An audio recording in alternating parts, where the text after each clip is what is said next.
Saddle up your horses.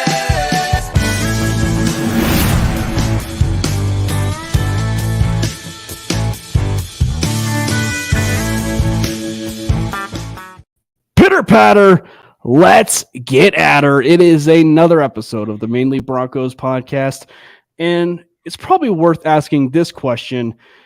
You know, it's the phrase "before we get started." Before we get started, does anyone want to get out? That's right. That is right. And it's fitting because, Brandon and I are big Captain America fans. Maddie, obviously, he does work within the military. It is fitting that we ask that appropriate question because it is also draft month. It is officially draft month over in April, and we are certainly excited. Ray, welcome in. Thank you so much for joining us. We are certainly looking forward to getting the chance to interact with you, Ray, and Clayton. Thanks for hopping in again. So we are certainly looking forward to getting the opportunity to interact with all of you guys and talk about the NFL draft. As we said, the NFL draft is in April. It's the month of April. It's an exciting time, boys. So Brandon, Maddie, you guys doing all right? Yeah, Cameron had to wait so long to play that video that the vein in his forehead was starting to grow a little bit bigger because he couldn't do it until this week. It was getting Hulk size, like it was getting pretty big. It was on super soldier serum. Yeah, that's right. Brandon, Maddie, how you guys doing? I'm good. I got the Corona Sunrise. You drink down to the label, and then a shot of tequila, topped with orange juice, little grenadine for color, and there you go. The quasi cocktail this evening. Quasi cocktail. My soon-to-be 4-year-old daughter is still potty training, and so we're going through a lot of issues there. So that's fun, but that's why I wasn't able to make a super cocktail. It was just throw something together. I would need a drink for that too, probably. But I do not have one. Instead, I have something else to share with you here. Yeah, what would that be, Brandon? Hold on, let me go to the correct folder on my computer. Oh, it's too big to play in the whole thing. All right, hold on. Well, as promised, I made a collage, but there's too much in the collage to use the entire thing. That is right, because we did say that there is the collage of the first time at Raising Cane's and the of course the very infamous video. I mean, my drink of choice is the healthy drink of choice, the Arrowhead water, the agua. Oh, Arrowhead? Are you a Chief fan? That's disgusting. Get out of here. I am not. But it is the best. First of all, Arrowhead water is disgusting, and I'm not even saying that just because of Arrowhead, but that makes it worse. To each their own. Their own. It's like Dasani level bad. I don't know about that. We have a great. Speaking of this yes. Collage, I believe you also promised to show our viewers the video. I did. Unfortunately, the video is not. So now yet. he's backing out. He's backing out. I'm not backing out. I'm not backing out. Noted. I'm not soft either, but that's right, Clayton. Denver Broncos high quality H2O. That's what it is. So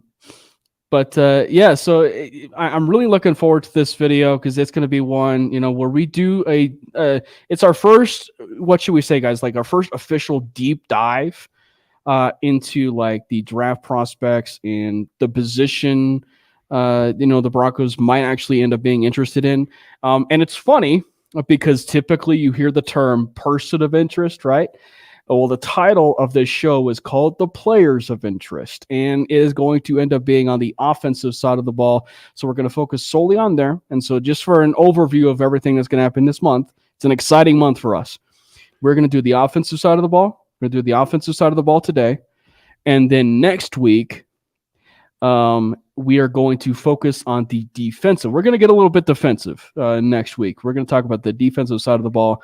And then on April 19th and April 26th, we are going to do some mock drafts, and it is special edition mock drafts because a very famous guest of the Broncos media group, if you will be joining us, and that being Frankie Abbott at Frankie Films will be joining us for not just the April 19th edition of the 7-round mock draft that we will be doing, but he will be joining us for the first round team by team picks 1 to 31. So Bubba, if you are listening, we'll be doing your beloved Cleveland Browns. We'll be picking for your beloved Cleveland Browns in that mock draft.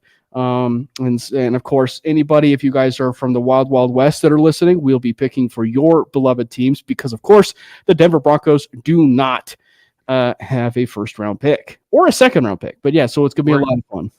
We're going to watch Sean Payton highlights on that Thursday, right? Yeah. Peyton? Yeah. As in as like an entire loop of his press conference. I want to watch his best plays from his time in New Orleans. That means you get to listen to Cam mispronounce Frankie's handle 2 times instead of only 1 additional time. Well, see, this Frankie's film. Frankie's film, not Frankie Films. Frankie's film. It's happened every time.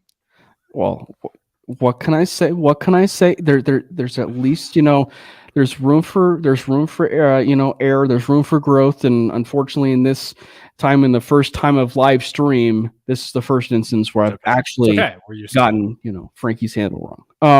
So Frankie, Frankie, if you're listening, we love you, and I'm sorry I got your handle wrong for like the 17th time.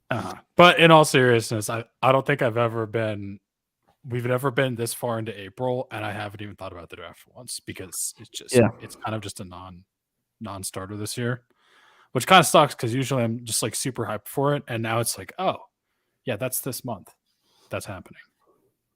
I mean, I'm still excited, don't get me wrong, but it just feels weird because I've always been like super hyped about like literally looking at the calendar every day. All right, is it here yet? Are we there yet? Is it tomorrow? And I told us literally tomorrow. And then I'm just like, oh yeah, it's April. Admittedly, that happens in April. Admittedly, this one did kind of creep up on us, for sure. All right, gents. Maddie, you ready to dive right in and talk some prospects? Oh sure. Sure. All right. So at what position? We'll start with this. Like, what position would you guys want to start with first? So since we're only doing offense today, I think, first of all, just in general, I think our top position of need is edge. Obviously, that's a defensive position.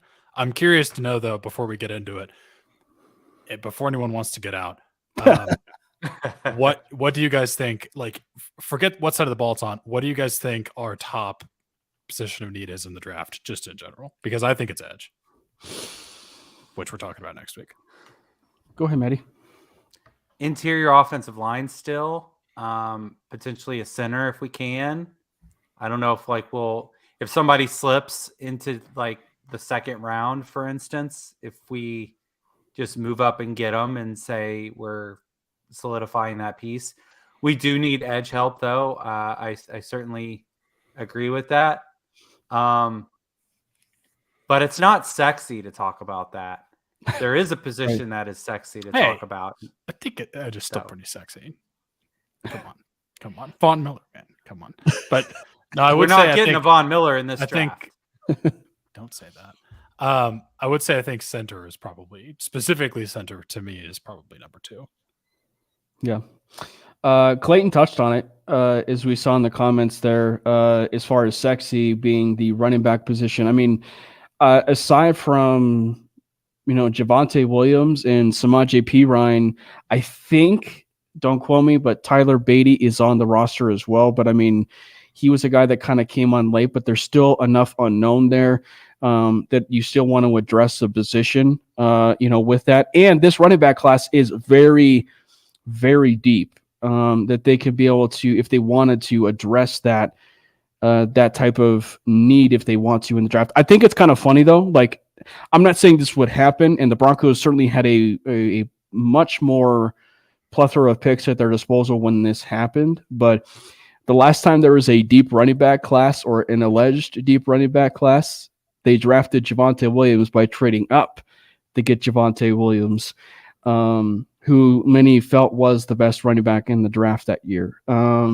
So unfortunately, the Broncos don't have that multitude of picks, but yeah, the running back class is, one that is certainly going to be adding some intrigue. And I think one that may not be a position, and Brandon and I talked about it before we recorded, Maddie, and you weren't there for this, but it's not necessarily a need, but it's one that maybe given certain comments by Sean Payton regarding Greg Dulcich and certain comments, or certain things we'd seen from Alberto Goebanam during the season last year. Or haven't seen last year, the tight end position. And this is a very fascinating tight end class. So the tight end position is going to be certainly one. So it may not necessarily be big, should I say, as far as like a top need, but it is certainly one, that is adding some fascination and intrigue for sure. There's some big targets at tight end. Yeah. Like, isn't that guy from Georgia? The Georgia, yeah. Isn't he like 6'7", like 270 or something? We're like insane. And he had Washington. And he had one of the greatest catches of the combine. That's absolutely insane. Hey, how you doing, Ty? Yes, that background. Yes. Mm-hmm. Ty, there's literally two pictures that are also in it that I can't fit in my background, but I made a whole collage. I'll share it on Twitter. Mainly Broncos without context and just the picture. Right, mainly Broncos without context. Just real quick for clarity, that's a theme here for mainly Broncos since we're still new to the live stream. Context, you don't need the theme. Just kidding. Yeah, so it's without context though. And it would go ahead, Manny. But yeah, I think definitely the sexiest wide receiver is a luxury potentially, but definitely the sexiest position we could talk about is running back. The running back, y'all. What about wide receiver? It's a luxury spot.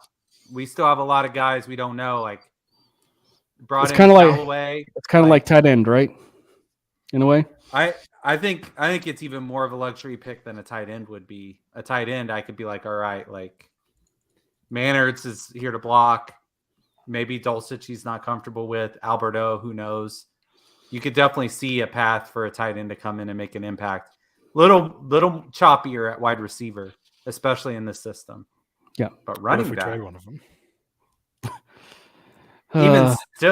Even still, Peyton. How often did Peyton's system feed two wide receivers at an elite level? Mm-hmm. I mean, like I said multiple times, we are definitely gearing up to run the absolute piss out of the ball. So, all right, yeah. But now that we've kind of settled our positions, pretty much. Ty, yes, that is the best photo and video ever. And actually, Ty, I want to say, because Ty was not here. Ty, last episode, Cam promised this episode he would play the video for us, and he backed out of it. So, oh, cry, Brandon. Many people. I'm thinking about the viewers, man. They need to see it. Give the people what they want. Yeah. But yeah, so anybody that didn't get a chance to see that fantastic episode with Anthony Rodriguez, go back and watch that previous episode. You guys can do so live on demand on this YouTube channel on MHRT Network. So click that subscribe button on the MHRT Network and go listen and watch that particular episode. You could also, if you feel like you are wanting the audio portion of this, you guys can go back and listen to the audio portion on anywhere you guys find it. So Google, Spotify, the Apple Podcast, Amazon, so on and so forth. We know you guys appreciate the video more than probably the audio anyway. So thank you guys again for joining the Manely Broncos live stream. Probably find it at the Illuminati headquarters as well, just depending on wherever you get your podcasts. That's right. Before we also get started, this is the theme here. if you guys can read the scrawler down below, and if you guys are watching on Twitter, the comments that you guys may contribute on Twitter will not show on YouTube. So therefore, please jump to the MHRT Network channel and hit the subscribe button again, but also comment on how you really do want to see the video, and I will show it next time on the show for Manely Broncos.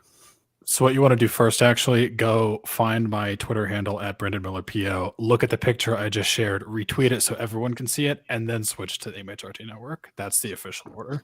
Oh, wait. You heard him. I got to get used to this whole camera thing because that's like the complete opposite direction. Anyway, all right. That's settled. All right, guys. What position should we start out first? It doesn't necessarily need to be the position of need, but what position should we start out? Should we start with the sexy? You know what? Let's start. I want to start with the need. Let's start with the need. Okay, let's start with the need. Go after the needs. So center position. Let's make it this. Center is definitely the top need on offense, in my opinion. Okay, we touched on it earlier. Lloyd Cushenberry. It may be a smokescreen in the sense that because Payne did say that it's very possible that he will be, or not possible. They view him as a starter for this team, but as we all know, it's also smokescreen season, and I would certainly attribute this as smokescreen season in terms of Lloyd Cushenberry. Now, I will say, and we talked about it before. What else is he going to say? What's he going to say? Yeah. He's not our starter. He sucks. Well, and what I was going to say is he also could start a few games, but that's not a guarantee he will finish as the starter for the Denver Broncos. So that leads us into it. Let's make it, once again, the center of attention. Who are some draft prospects for you, Brandon, to kind of kick it off for the center position? I have one just name that I circled and put hearts around in my diary multiple times, like your diary, 13-year-old schoolgirl. And that name is Joe Tippmann from Wisconsin. Nice tip. Just a tip. Just gonna ignore that. I hear you, but I'm choosing to ignore you. But okay, yeah, no. So Joe Tippmann, I definitely know that I'm not alone here. Like other people have agreed and said that Joe Tippmann is also kind of their guy. The main reason I'm going after Joe Tippmann as sort of the guy that I want in Denver, I think he's the center that he's probably the best center that is going to potentially be there when we pick, which is obviously not until the third round. There's some other guys that are maybe better than he is, but I don't think they're going to be around. So Joe Tippmann, he also kind of fits exactly with what Sean Payton seems to, again, be doing here, which is, to quote myself from 2 minutes ago, run the piss out of the ball. Because Joe Tippmann, and this is just a thing with rookie offensive linemen in general, but especially with the center. The downside, and I've talked about this multiple times because I've said that we should have signed a center in free agency because the contracts were not that bad. We still could, but the center position, just coming in as a rookie, offensive line in general is hard. The center position, when you have to have, like, call it the protections and all of that, you kind of have to be almost the quarterback of the offensive line, which is a weird statement to say, but it's hard to do for a rookie. Lloyd Cushenberry struggled with it. Joe Tippmann, while he's a very smart player and he's a very athletic player, I mean, he's still going to be a rookie. He's not going to be perfect. Like, that's going to be a concern. But the reason I say that he fits with what Sean Payton wants is he's, again, like I mentioned, incredibly athletic, and he's a great run blocker. Again, the other kind of consistent issue with rookies is they're not the best at pass blocking, but that's why we have, Chris Manhertz. That's why we have, I know obviously they're also there for running, but that's why we have Manhertz, who literally just blocks people. That's why we have a running back that's considered one of the best pass blocking running backs in the league. So Joe Tippmann, I think, I would not be surprised if he was our pick, and I would be very happy if he was our pick. Let's go to you, Maddie. Who is a player maybe that kind of interests you, maybe with that center position as far as a person of interest? Yeah, it's always tough, but Ricky Stromberg from Arkansas, if you look at an offense, like a smash mouth offense. That's exactly what Arkansas was. They ran power with their quarterback. They were able to get into lanes and get into the second and third levels defensively, even out of the shotgun. And that's because their techniques were sound and they just beat the hell out of you all game long. And by the third quarter, the end of the third quarter rolling into the fourth, they had beaten you into submission, and then they were able to impose their will. That starts in the middle. Ricky Stromberg playing in the SEC, going against behemoths, guys that are the size of NFL players. I think that he certainly would push Cushenberry. I know we're not really running a bunch of quarterback power type of schemes with Russell Wilson, but we are going to need to improve our red zone rush effectiveness. We are going to need to win at the line of scrimmage.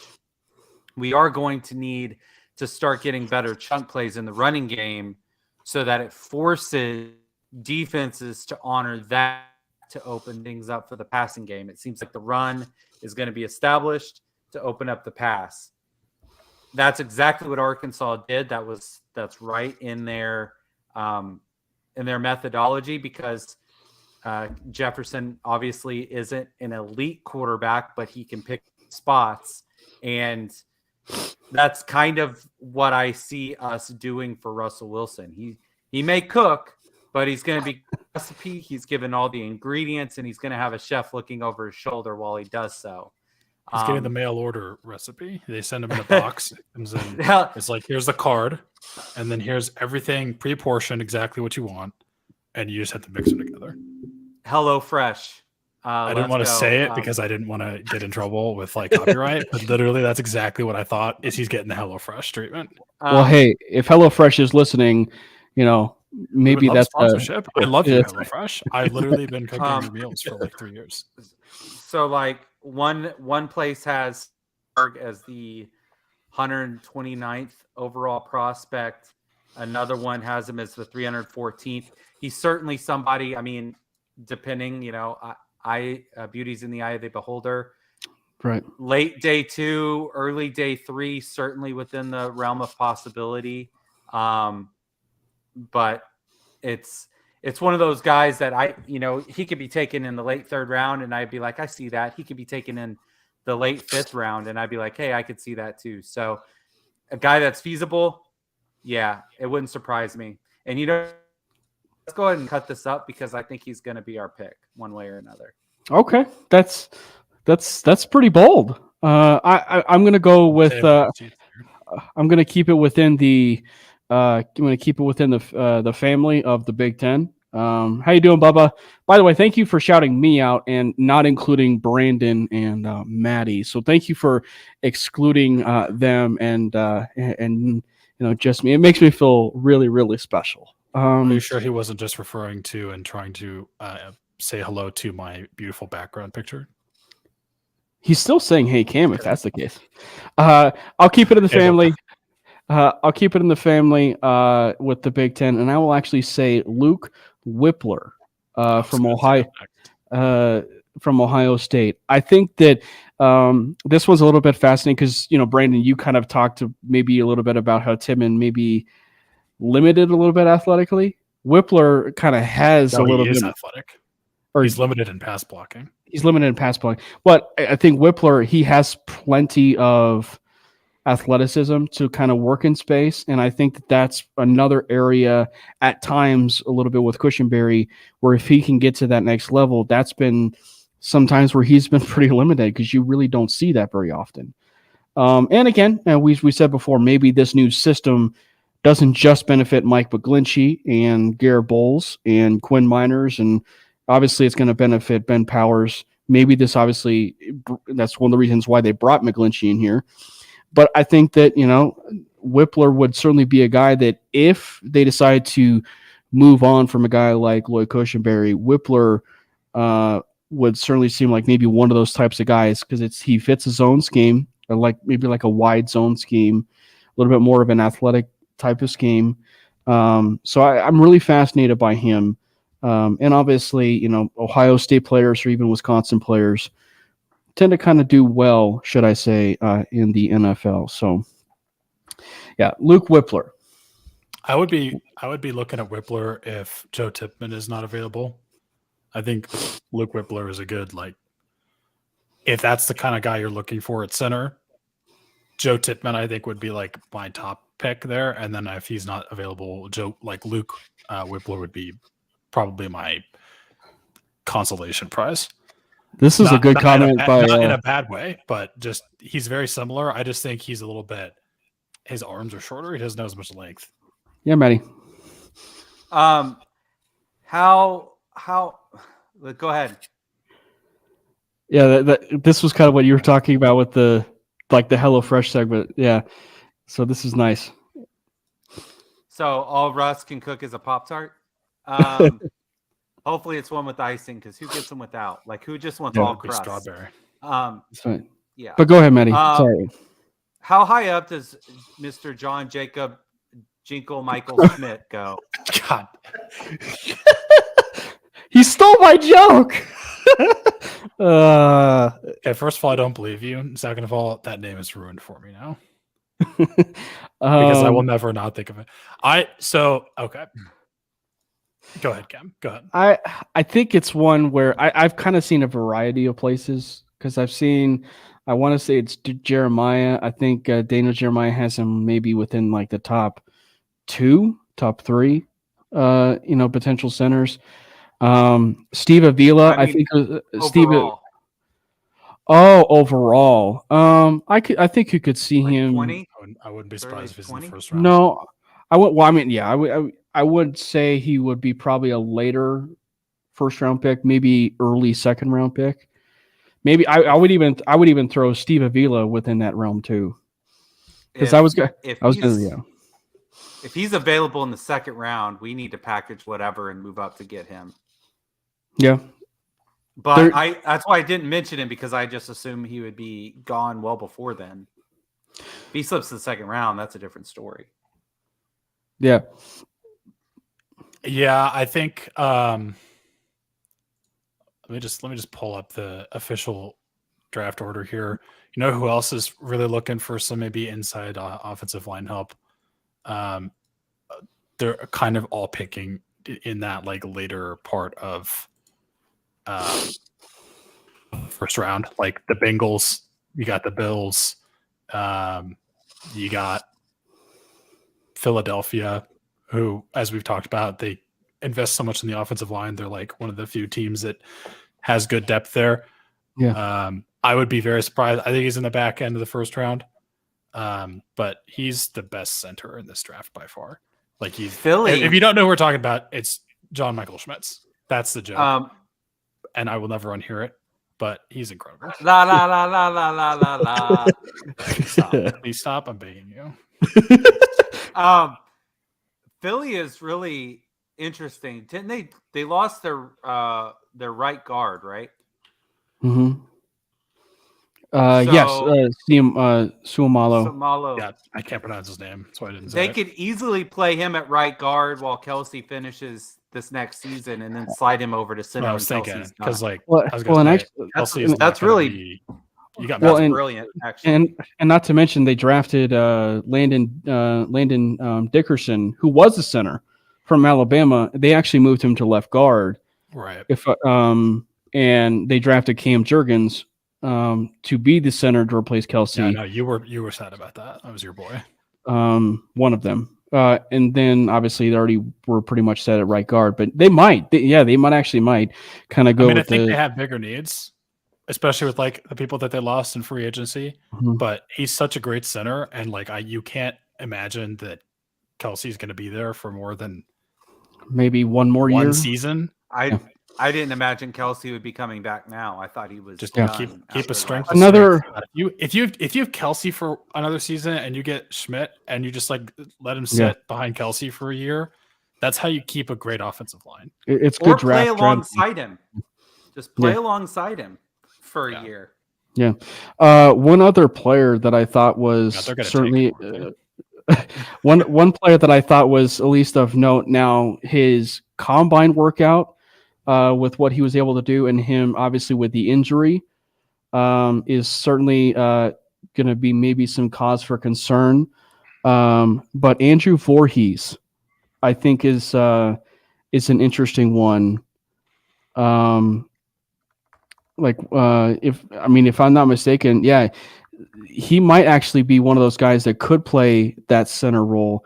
And if he's a guy that, if you want to say, give Cushenberry that final year, Voorhees could be one of those guys that you can kind of sit, give him a red shirt year. But if you go in, and he put up a very impressive combine workout after he tore his ACL on the bench. I think he put up, was it 40? If I'm not mistaken, like 40 on the bench. Thanks again, Clayton. But yeah, Voorhees would be another one that I would be a little bit interested in. I'm kind of curious, though. I would be kind of curious with. Go ahead. No, go ahead. Reps. The 30, yeah, so 38 reps. But I'd be kind of curious with something like that. What's such an impressive workout like that, and the injury, where would a guy like that certainly fall? Because it's pretty impressive. Like it's pretty impressive when you get like that. So, are we looking at a scenario where a team will take a chance on him?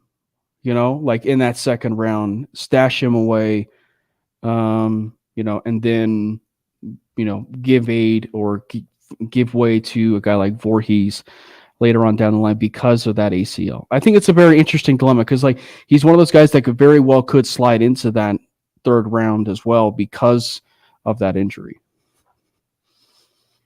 I'm just telling myself to not make a Jason joke. Jason, you just did. I know. I had to like slip it in somehow in a respectful way because I have nothing against the player, and I'm just like, I'm sure that people have made that joke for his entire life. It's right in front of me, and I can't not say it. He better show up. If he shows up to the draft in a a hockey mask and a machete, move him up one. Maybe not the machete.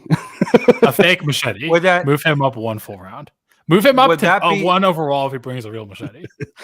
Would that be the anti-Laramie Tunsil? Yes. Yes. Instead of the mask with the bong, it's the mask with the machete, but it actually helps his stock. Let's go. Yeah. All right. So we touched a little bit on some of those center positions. We took the center of the conversation, the center of interest, if you will, made it the center of the conversation. Peace out, Clayton. Thanks again. The center puns on his checklist. That's right. What's the next position? Should we continue with the trenches, go to the tackle position, or should we go to the running back position, which is one of the deepest in the draft this year? Let's do that one because there are some fun prospects to talk about. Well, you know what, Matty? I will have you kick this one off because there is. If you steal my name, I'm gonna find you. There are at least one or two guys. After you. You're going to send Andrew Voorhees after you. Yeah. First of all, the top 5 running backs of all time: Bijan, and Bijan. He spit on fire. Don't you little do Dave Chappelle show reference for you. Bijan Robinson. I've seen him everywhere from like top 5 all the way to like 20. If nobody wants to take a running back that high because people are concerned about like the Ezekiel Elliott and all that stuff. Or Leonard Fournette, I get it, but Brad is about to jump you through the screen if you take this guy. I swear to God, that guy's incredible. There's a guy I know you're going to talk about who won't make it to the second round, but being a Sooners fan, I might have been a little invested in watching. God. And hold on, no, I'm going to hit you. No, you're already past it. I was a little invested in watching Tulane beat Southern Cal. Tyjae Spears is going to be a problem in the NFL. He could be drafted in the 3rd round. There are a lot of guys ahead of him. The Draft Network has him as their number 6 running back on their list. So maybe into the 2nd round if there's a run. That guy is going to be incredible. I don't know if he's quite like Alvin Kamara, but 5'10", 190, gets in and out of breaks. Very nice out of the backfield. Going to be able to get open. Great vision, good patience, nice burst. Able to get into that third level very quickly. Can be a smidge indecisive at times, but man, that guy is a talent. He literally put the green wave on his back, and they beat the Trojans in their bowl game. It was incredible. Sign me up for that. Brandon, have at it. Okay, so the reason I was so scared when you were talking is obviously everyone's going to look at Bijan as like the number one running back. But because everyone's looking at Bijan Robinson, who they're not seeing at the University of Texas is Roschon Johnson, who plays behind him. He doesn't get as much carries, as many carries as obviously Bijan does for obvious reasons. But honestly, I think that makes him even more intriguing because he has very fresh legs. People aren't really seeing him as much, so he's going to probably go a bit later. He's very similar, ironically, to Samaje Perine, where he's a great pass blocker. He's pretty good at catching it out of the backfield. He's very big. He's a big player and super athletic. And he doesn't have like that crazy burst speed where he's going to like hit the hole and like just make everyone miss. But he's also not. He's similar to, again, like I said, he's similar to Samaje Perine. But the reason I'm sort of talking about that is I think he's a great backup back to someone like Javonte when Javonte comes back and is healthy. And obviously we still have Perine, but you have Javonte, who's like more of the power guy who's going to he just carries people for 40 yards, which is ridiculous. Mm-hmm. But then you have someone who like Roschon Johnson, who you don't really have to change up what you're doing too much because he's still kind of that power back. He brings some speed, but he's not like, it's not really like the Thunder and Lightning where you have like the power back guy and then you have the, insanely quick dude. It's more like Thunder and Thunder. Like you just keep wearing on him. Just keep running them down, keep going up the gut or whatever you have to do till they bleed in the red zone. Just get it in the end zone. Roschon Johnson. It's funny because I would almost put that type of scenario that you just described is almost like a spitting image of Javonte Williams and Michael Carter and North Carolina. Like it was almost like that kind of scenario. Obviously, Bijan, the only thing that was different is obviously Roschon doesn't have as much tread on his tires as, Bijan. By the way, are the Philadelphia Eagles going to draft Bijan Robinson? I'm just saying. Because they're going to draft John Michael Schmidt. Jingleheimer Schmidt. Jingleheimer Schmidt. There's quite a bit of pass catching backs. So I know Maddie described one of them in Tyjae Spears, but there are incredible pass catching backs out of this. I'm not going to mention Jahmyr Gibbs, obviously, because he's not within range. And if you were, he would be a natural Miles Sanders replacement, I think. Maybe not natural Miles Sanders, but I mean, if you're talking for the Denver Broncos and for what Sean Payton had with Alvin Kamara, that would be the surefire, seamless fit for what Payton would want, and especially the compliment to Javonte if he does end up starting, in week one. But there are certainly some other candidates. I think that Israel Abakande forever, to steal Sayer Bettinger's line from Lockdown Broncos. Anyway, but he's a really quick, fast back from Pitt. There's obviously one that I believe it's Degeneration who has mentioned it before. In our chat, but Devon A-Chain is certainly another one of those backs. He's like a fun back that it's like, you can't really explain him like as far as like maybe a kind of back that he is, but it's like he's such a fun back that you put him in a system with an offensive coordinator or an offensive system and just work with his traits like a Sean Payton. They can be able to find creative ways to get him in space and get him in very favorable situations out of the backfield. And I think that would be off the chain if they got a chain. So I think it would be really fun with those two guys. And I do want to talk about, say, another guy. Now, this is quite a little bit of some tread on the tires for this particular player.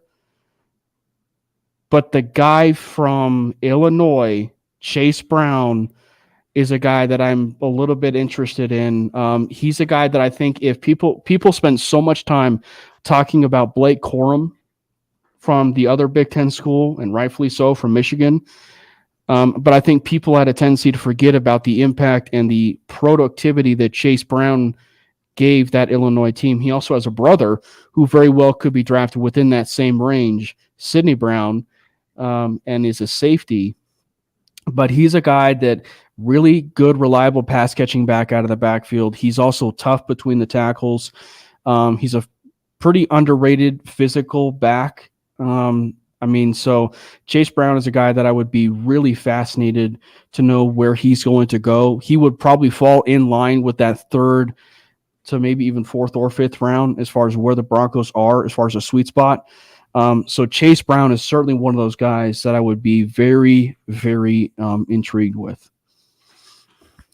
If we're also going for the 101 on my top best names of all time board, we got to also talk about Tank Bigsby, even though there's absolutely no possible way that we would be taking him because he would go too high. He's a running back from Auburn, but that guy is an absolute tank. Like I'm gonna say it. I'm gonna use the pun. He's he doesn't really catch in the backfield ever. Like that's just not what he does. He's very similar to Kenneth Walker for the Seahawks, who they took 2 years ago, last year, I don't know, but and then it kind of exploded and turned into an absolute monster. He's just like a very, very talented runner who doesn't do anything in the passing game, which kind of sucks and limits what he can do.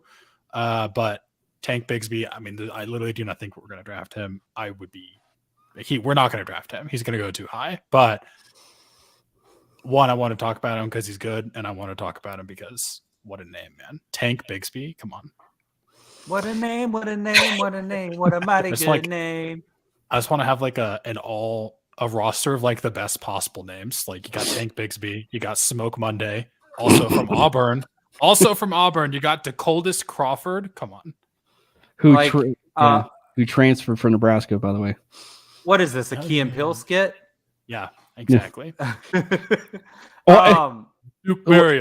was going to say, and then there's the Broncos news, right, where they actually met with a player by the name of DeMarvion Overshown. Speaking of Texas, right? Really?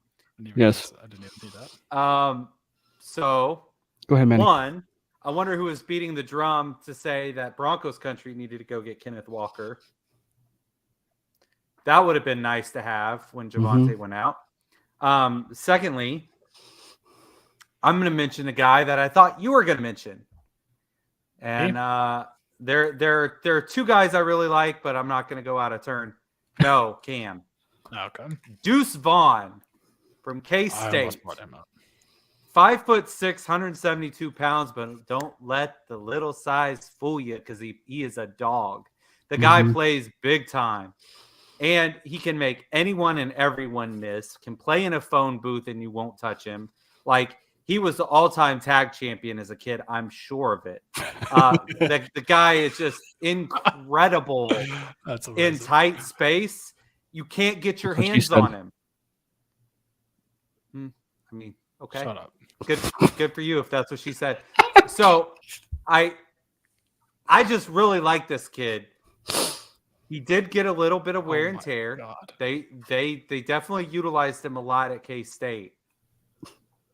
But he is a toy that I think that Peyton would be able to do amazing things with offensively. Like that, put him in space, and it's going to be a problem.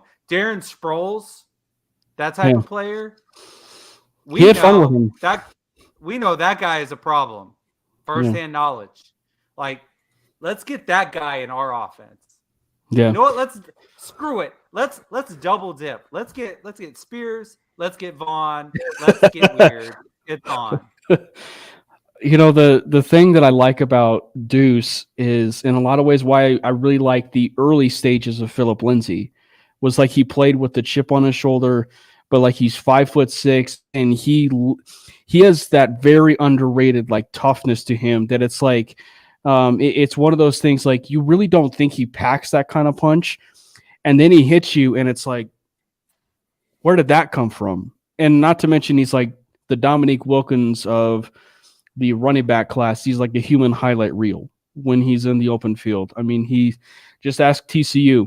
They know full well the highlight reel that was Deuce Vaughn, or just the entire Big 12, should I say.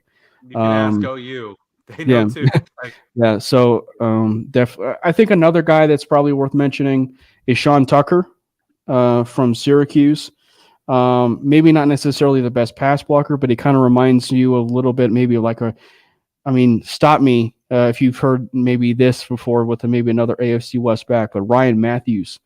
He kind of reminds me of a little bit of a Ryan Matthews, kind of that like really solid, maybe in a pinch running back number one at that point in time and at like the later part of his career, but like, he's also one of those guys like that could also be a starter down the line within given that opportunity. I think he's got a really decent frame. He's got really solid hands out of the backfield. So I like Tucker from Syracuse. So, but certainly a fun one. Now, what's the next position group, gentlemen, after the running back that we go to? It's got to be tackle. Tackle? Tackle and fuel. Once you kick this one off, Brandon, go. All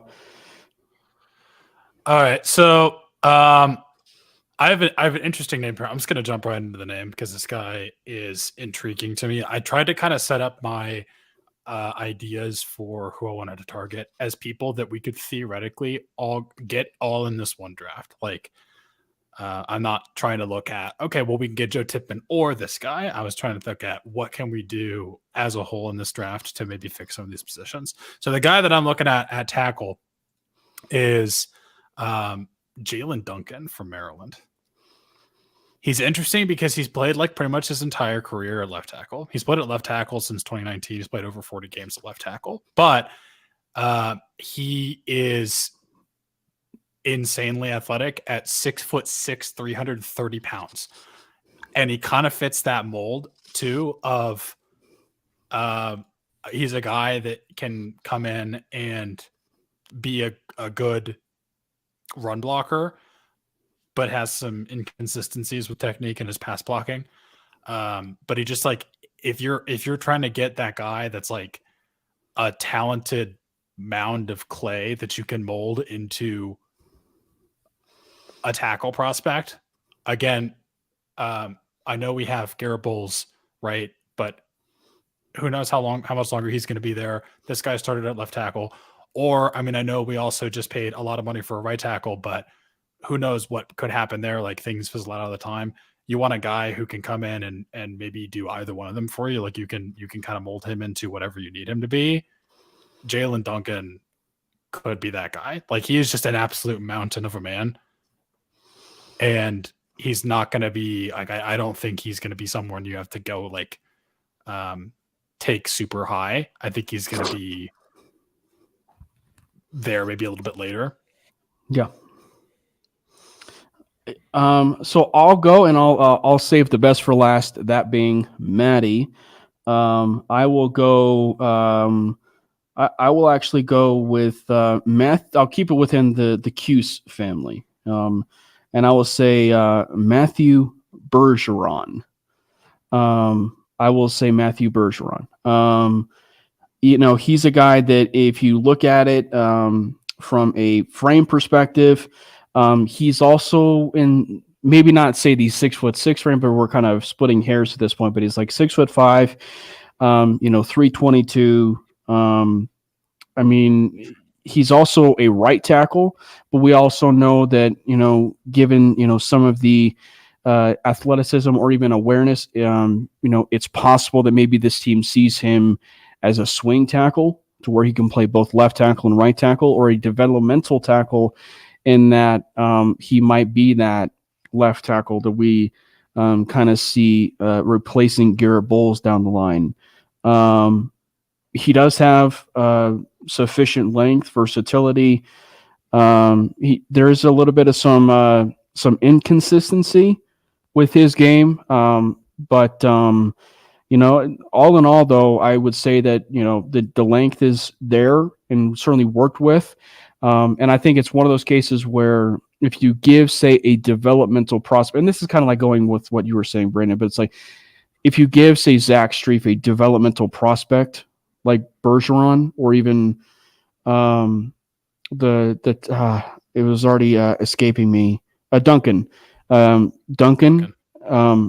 They very well could be worked with and developed post Garrett Bowles. So the Garrett Bowles situation, and Maddie's talked about this, even if they wanted to move on from Bowles this year, we've talked about this, that if they wanted to move on from him, it's possible the tackle position, the developmental tackle position, is something that they target maybe higher than what we would anticipate. Yeah. The interesting thing with like Jalen Duncan is some of the concerns about him are he doesn't really finish like his blocks, and he'll kind of just let people get past him at the end. And you want to fix that. You put him in a room with Garrett Bowles and the belly, because they're just going to make him mean. What about you, Maddie? My guy here, we may not actually be in range to get him. We could potentially move up to get him. I don't know where he's going to fall. It's hard to gauge. I've seen anywhere from 2 to 3. Let's talk about Mike McGlinchey. Let's talk about his profile real quick. Big physical guy, imposing guy, struggles a little bit with speed rush off the edge, can overwhelm defenders in the running game. If he's got the step on the guy, he's getting the leverage on the guy, and he just beats them at the point of attack, right? If the other guy gets the step around him, then he's out of position, overcompensates to try to figure it out, but he's just not fast enough, and then the play's blown up. There's one guy in here that fits that profile who's an athletic freak. DeJuan Jones, offensive tackle from Ohio State, played right tackle.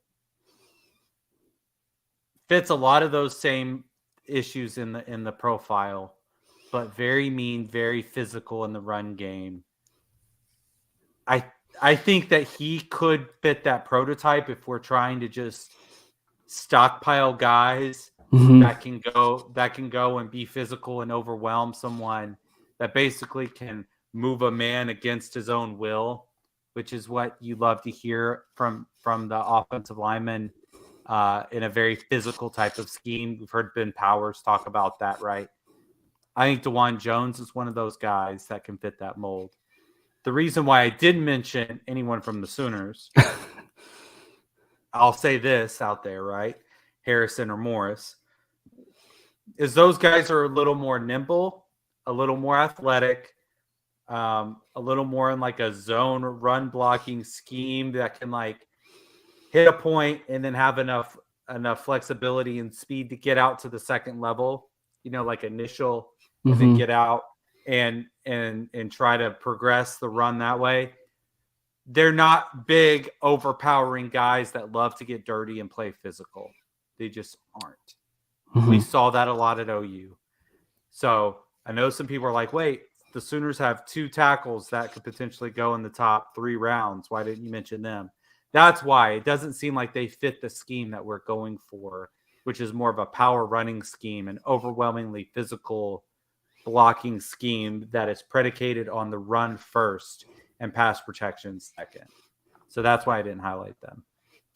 Yeah. To do the final piece of the puzzle, which is our positional rankings. Let's kind of lump them all together and kind of do like a nice little wrap up, if you will, on these last 2 positions, because they're playmakers, if you will, playmaker positions, and they're luxury positions at that. We talked about it before the show, but they're luxury positions. And that would be the tight end position and wide receiver position. So anybody that doesn't know, the tight end position and everything, the way that it was formed, it's a lot like the wide receiver position. It's a lot like the tight end position.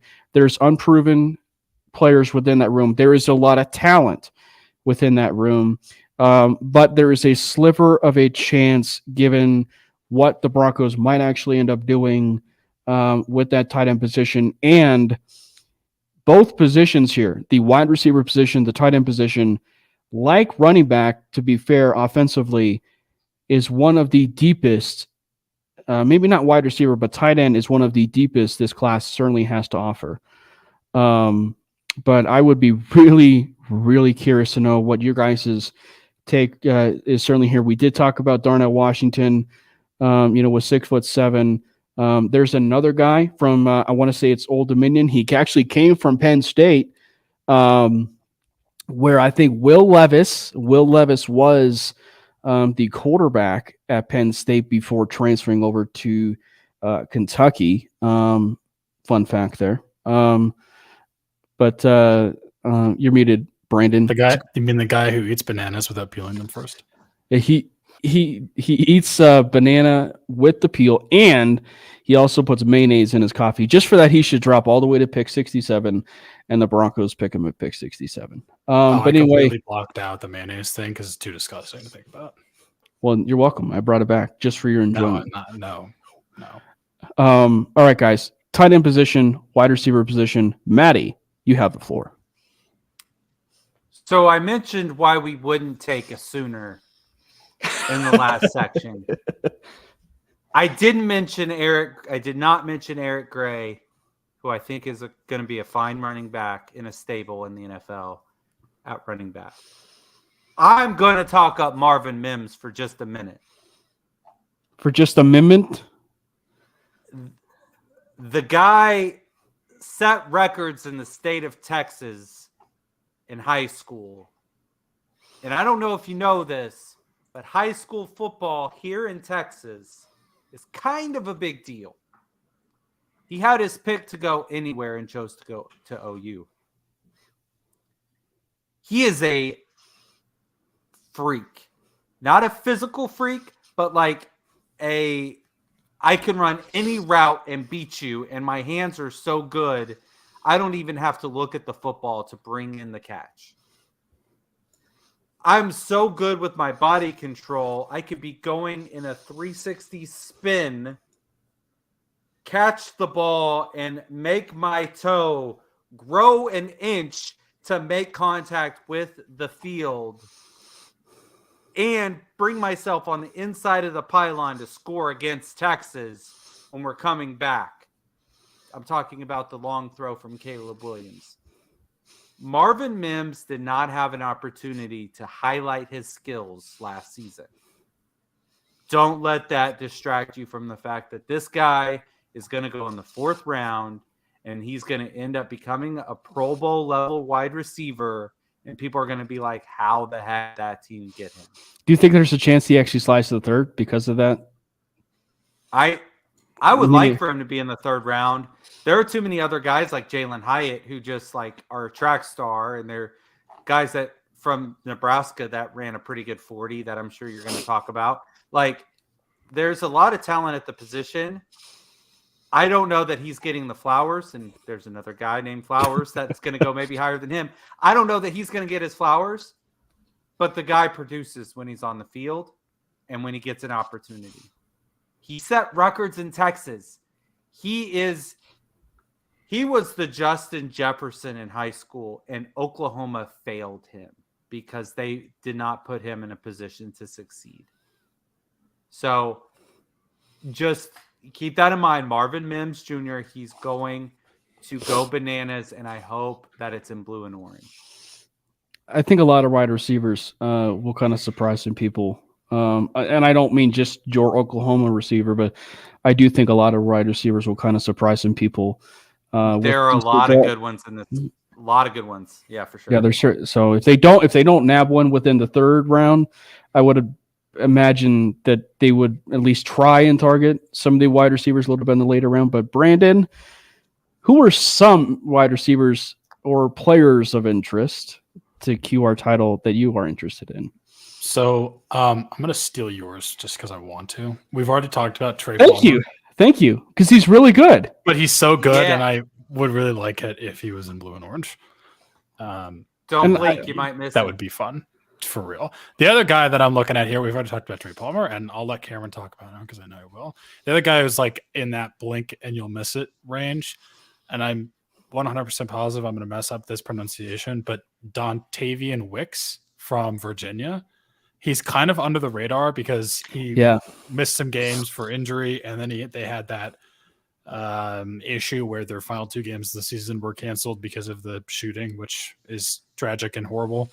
But this man averaged 21.1 yards per reception last season, or maybe that was 2021, but it was actually ridiculous. Like this guy, if you're looking for that deep threat, insane speed guy, I mean, I know we have KJ Hamler, but he's still working his way back from that injury. Haven't really seen him yet. If you want to put a guy in that room who can do similar things and is just some upside, some speed upside in that room, we're talking about it already last week. Like the NFL is just going to continue to try to get faster with what these teams are doing. Dontavian Wicks is like late round flyer guy you can take, low risk, pretty decent upside. He just kind of fell off the radar though. Like you really haven't heard anything about him at all. Yeah, he's kind of a stocky guy, isn't he? Like he's pretty built. Like he's like about a 6 foot, like 6'1" or something, like a little over 200 or something. Like it's like 6. He's like just like a tad over 6. I think it's like 6'19" or something. He's like almost 6'2", and he's 212 or something. He's pretty. He's pretty big, built, but he's fast. Yeah, it almost reminds me of Parker Washington, the other guy from Penn State. Like that kind of build. So I will say that I'd be curious to know. I'm not going to say Trey Palmer's name just yet, but I'm actually surprised you guys didn't even thought you were going to say. But I was surprised you guys didn't mention this guy's name. But I'd be really curious to know, with the future of KJ Hamler, say the Broncos drafted this wide receiver, what they would do with a particular wide receiver like this, because the kind of speed, creativity, and the size would make for very creative mismatches with a offensive genius like Sean Payton and what he could potentially do with getting players in space, like Jerry Jeudy and like this particular player. I would be really curious to know what the Broncos would certainly view Tank Dell as far as within this wide receiver room. Very shifty, very, very shifty. Runs incredibly crisp routes. I mean, like he is about as like a magician with the way that he can run routes at such a small, height size wise. But I mean, like the guy is creative with the ball in his hands. So I'd be really interested to know what the Broncos could certainly view him as, because I would imagine, in what the ways, say, George Payton originally kind of viewed Montreal Washington as maybe like that kind of guy to kind of go along the lines of with KJ Hamler. But if Montreal's kind of like, unfortunately, like, and he's a friend of the network, but I mean, if he's kind of like fallen off the graces and kind of unfortunately fallen off a bit, I'd be kind of curious to know what is a player like this in that wing looking like. Before I talk about Palmer, obviously I was kind of curious what your guys' thoughts would be about Tank Dell. Tank Dell is also a guy who could potentially do some damage as a punt returner, or at least add some competition to that room. He scored like 14 touchdowns in 9 games or something stupid. Like 17. It was actually ridiculous. 17 touchdowns in 9 games? 17 touchdowns last year. Yes. 17 total in the year. He scored 14 of them in his final 9 games. He led the entire nation in touchdowns. It's actually insane. But this guy is almost like kind of the opposite of Wicks, where he's like 5'8", 165. He's pretty small, but I mean, you said it, like this man just gets separation no matter, like he can get separation anywhere. He can get separation like within his first few steps. He can get separation in the middle of the route. He can get separation at the top of the route. He can stem his right off. Like he's actually super talented and scary. He does kind of remind me of KJ Hamler. Mm-hmm. I don't know what it would say about KJ Hamler if we drafted him. Right. But Tank Dell, Tank Bigsby, just give me both the tanks. All the tanks, tank squared. Yeah. So yeah, that kind of will kind of leave the guy who, yes, there is certain bias, but the Broncos are also showing interest in Trey Palmer. So you guys can say bias all you want, but the Broncos are showing interest in Trey Palmer. That is according to both Benjamin Albright and the Draft Network's Ryan Fowler, who said that the Broncos were expected to meet with Trey Palmer. Palmer's a guy that he almost feels like he's like within that ideal size and height for that wide receiver room. I wrote an article about it over at Predominantly Orange. Go check it out. But basically, the way I described him is that he has the speed of KJ Hamler and the strong hands of Emmanuel Sanders. Just picture that for a second. Like, I mean, the guy is super fluid. He's a little bit, hated on as far as his route running. I think he's personally really crisp.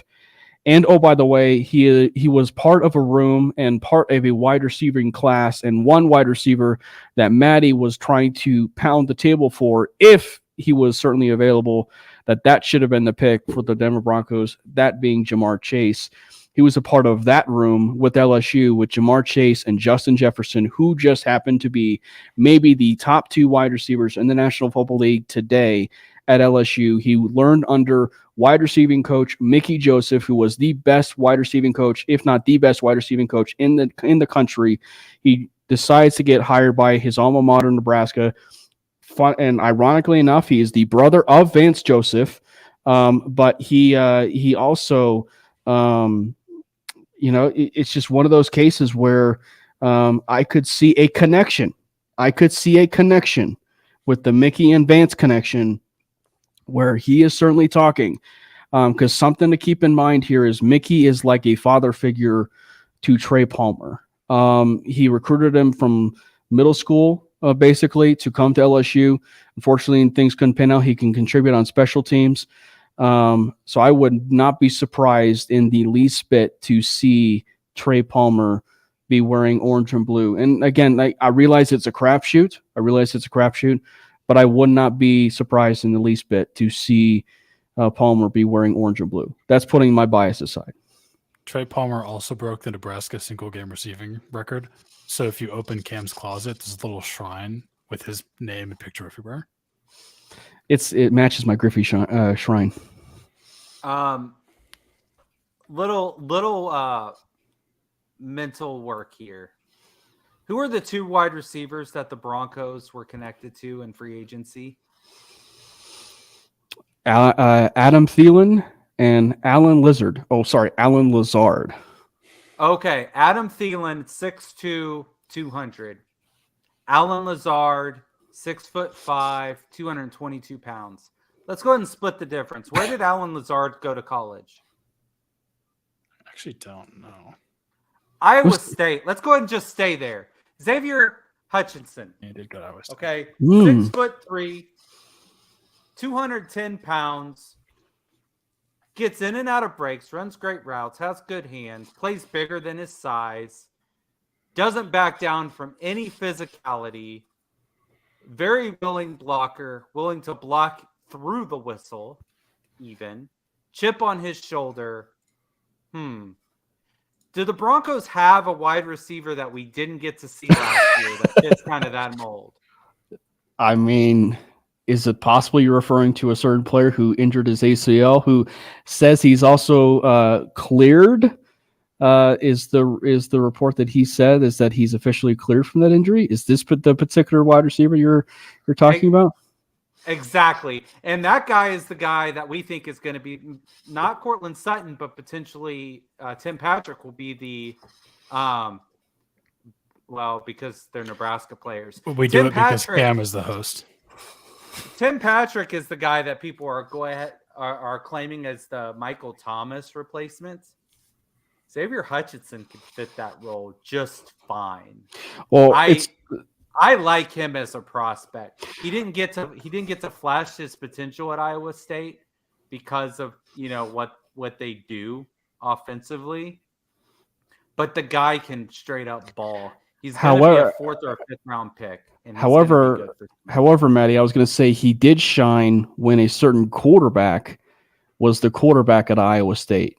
He was Brock Purdy's favorite target at Iowa State. Can Brock Purdy play?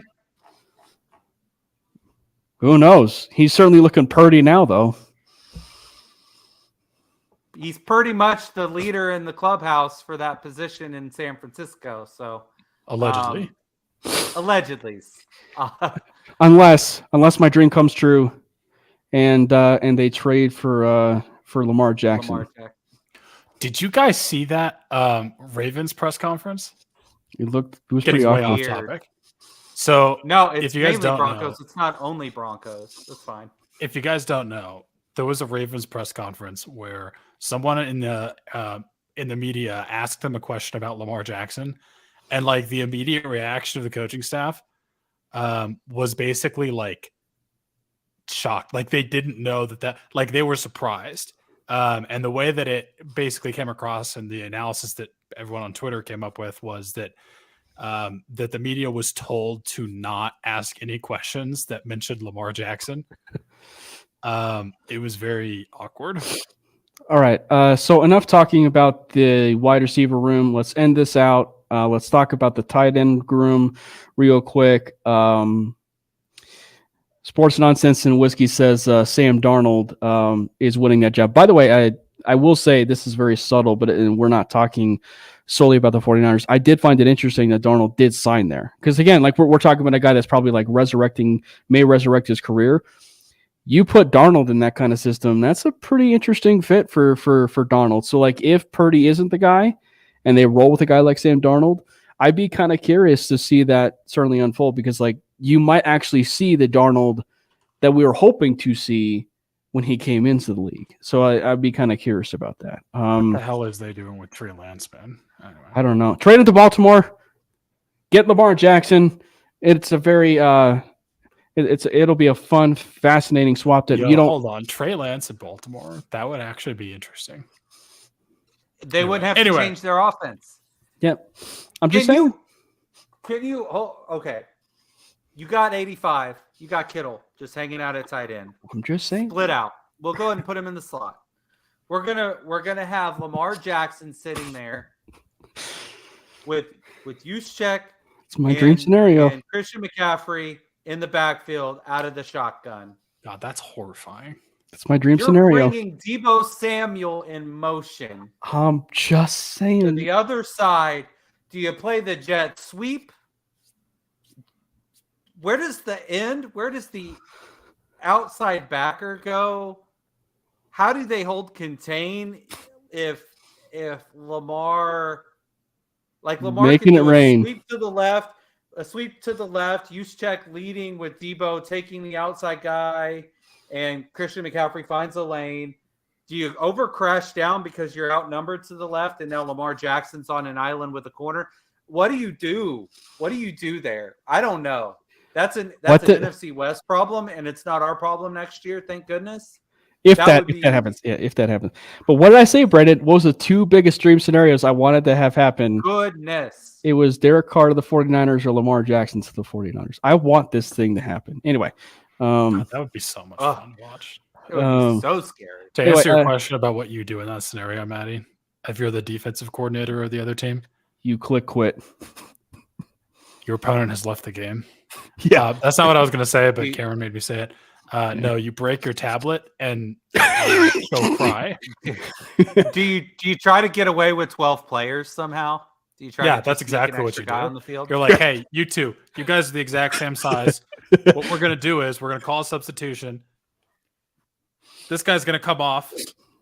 You're going to follow him, and then you're going to act confused, and then the other guy's going to follow you, and then you're going to come back and talk to me, and then you're going to still run out there, and we're going to have 12 men on the field, and they're not going to notice.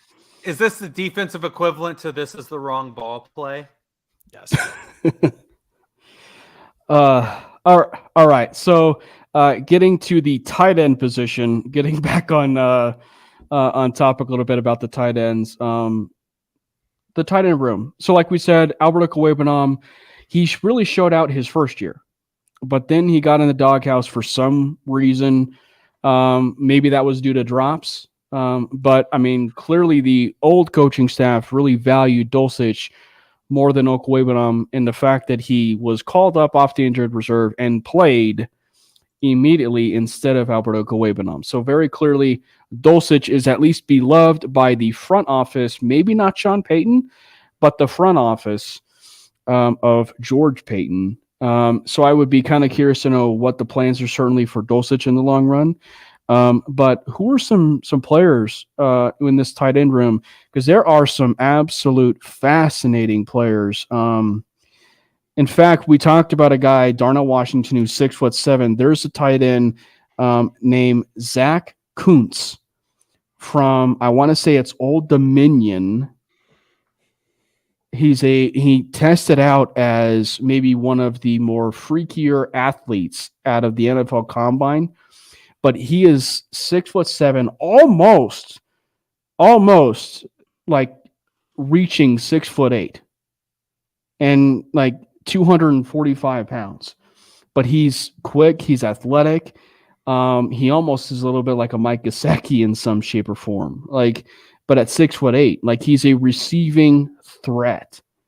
So I'd be kind of curious to know, where are you guys kind of at with some of these tight ends? Because that's another one of those big body or big, tall tight ends. Do they go to the well again for Iowa? Well, I was about to say that, but my question about Kuntz, any concern about the injury? Because his season was cut short last year. Yeah. I would. He was on with Good Morning Football today, and I didn't get a chance to catch all the interview, but he certainly tested well. Yeah, he certainly tested well. I do like Sam Laporta, though. Is that somebody that you were? No, it was kind of like a tease. Yeah. Well, I mean, Iowa scored maybe like 3 offensive touchdowns all season, and Laporta had one of them. So there you go. 600 yards of offense, like not super great in the grand scheme of things. But if you see how anemic Iowa's offense was, he was one of only a few guys that could actually like do anything offensively. How did Ferenc get an extension? I just don't know. Like, it's you're down bad if you're an Iowa Hawkeyes fan. The guy though, one thing I will say about Iowa tight ends, they are versatile. They stay on the field. They know how to block, and they can run crisp routes, and they can get to their spots. I think he'll fit all those things. He's not going to be a guy who's going to set the world on fire, but he's going to be a guy that's a solid depth piece. You got Mannertz, who's a specialist. Mm-hmm. You got 2 guys that seem to just be like wide receiving, like receiving tight ends. He would be a good combination between the 2. What about you, Brandon? All right, let me just paint you a picture here. Okay. Let's go, Bob Ross. Or excuse me, Owen Wilson. Let's go. I don't know how to respond to that. Owen Wilson's going to be in a movie as Bob Ross anyway. I know, but I just can't. I refuse to believe it. Okay, so let me paint you a picture here. We have Greg Dulcich and his beautiful hair. We have him on the field, and he's a big slot. And then we put this guy from a big slot. Purdue, Payne Durham, out on the field at the same time. Okay, we're in the red zone. That's payback. We put Payne Durham as like our just standard, like he's the tight end in this scenario if Dulcich is like out as a big slot. What the hell is going to happen? What are you going to do? Because Payne Durham he's not like super athletic, but he's a reliable catcher. He had 8 touchdowns last year. He's a reliable blocker. So you have all those guys, and you have Russell Wilson, obviously behind center. So is Russell Wilson are they both going to pass block for him, and Russell Wilson's going to run it in? Is Russell Wilson going to throw it to Payne? Is Russell Wilson going to throw it to Greg Dulcich? Is Russell Wilson going to throw it to a wide receiver that Payne is going to be blocking for? What do you do? Because you have two tight ends who one of them is very athletic and basically a wide receiver. The other one is at least a semi-reliable pass catcher like and a a pretty Saubert, good right? blocker. Yeah, and the other guy is Payne Durham is he's just a solid tight end. He can catch, he can block. He's not fantastic at either one of them, but he's 6'5", 255. It's just fascinating to me because you can use both of them at the same time. You can put either one of them in a different unique position other than just at a tight end. You can put them in the slot. You can put Durham in the slot, and you can put Greg Dulcich out as a wide receiver. That's insane. Yeah. So do you do your analysis in order of who has the best name, and that's the guy that you just look at first? No, but I can see why you have the all-name team tonight. A couple of tanks. Payne Durham sounds like a Rocky character. He sounds like a villain that Rocky would have had to box. I want a villain at my tight end. Which fits because Mr. T, they asked Mr. T, what's your prediction for tonight? And he said, Hey. And I think exactly that's perfect. That works out beautifully. Just a side benefit, but no, I actually really like Payne Durham for the pro makers. No, this is actually a Key and Peele skit. You guys didn't realize that, but we've been in a Key and Peele skit this entire time. Yeah. The other guy that I really would like us to draft is Javaris and Lamar. So one of the last tight ends that I was going to mention before we Did wrap. I steal your tight end? Just Payne Durham? Yeah, you did.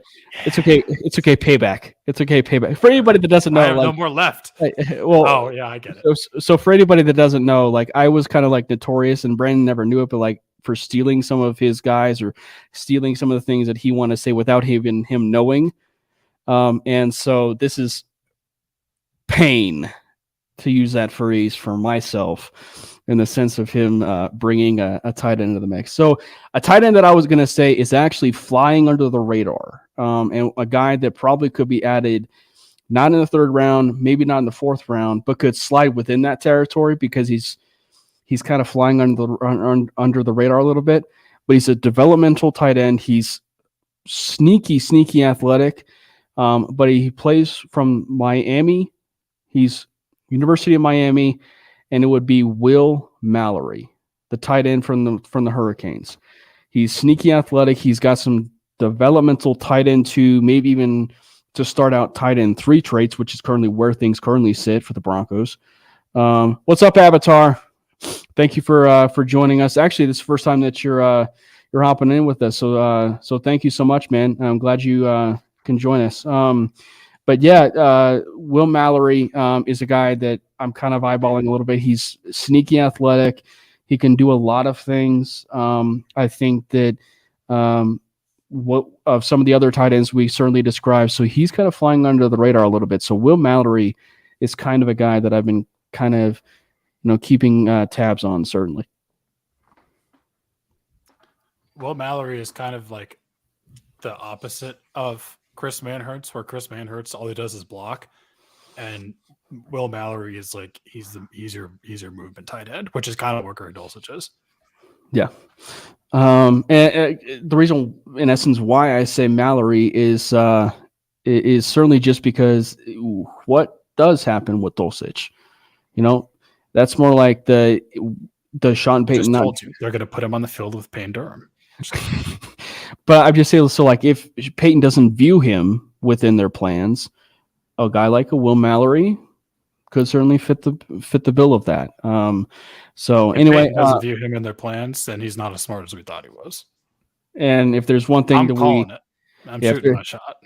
Well, and if there's one thing that we've always said, Maddie, Brandon, myself, with Greg Dulcich, he's a guy that's flying under the radar, that's not talked about, that does fit the system of a player in space and a tight end wise, for the Sean Payton offense. We've talked about it before. He actually fits the offense. So I think people are kind of overthinking this, at least on the surface. People are kind of overthinking this with Greg Dulcich. But hey, Wilson doesn't throw to his tight ends. But Greg Dulcich can literally be a wide receiver. He did throw to Dulcich. I know, he's kidding. He does. I know. He does. But there was one of the rare occasions where he did. But It is also notable. As we're talking about tight ends that in one of the first drafts that Sean Payton ever did, he drafted the very famous Jeremy Shockey. And Shockey went on to have one of the better careers from the U. That's right, from the U. And he had one of his better careers, if not his best career, with the New Orleans Saints, where he actually had, I want to say, was not just one, but 2 1,000-yard seasons at tight end, and basically changing the entire landscape of how the franchise tag is labeled as far as a wide receiver or a tight end. He kind of like changed the landscape a little bit of that in the initial process. So some fun little trivia. Anyway, thank you guys so much. We didn't get a chance to get to all of your guys' comments, but we want to say thank you guys so much for chiming in. And Avatar, thank you so much for chiming in, a little bit late. But still, thank you so much for checking out the show. Yeah, and welcome. So thank you guys so much for hopping in. And on the very next installment of the Manely Broncos podcast, we're going to be getting a little defensive in the defensive prospects edition, where we dive into the defensive prospects and talk about the defensive side of the ball, where we will touch on the number one position of need, according to Brandon, and that would be the edge position. And so we're going to sexy. Okay. Great. Yeah, so we're gonna. Nice to meet you too, Avatar. Yeah, so we're gonna talk about that. Maddie, Brandon, thank you guys so much for chiming in as always, and to the comments. So thank you guys so much, and saddle up with us as we have another show for you guys next week at the same time at the same bat channel right here at the MHRT Network. Subscribe.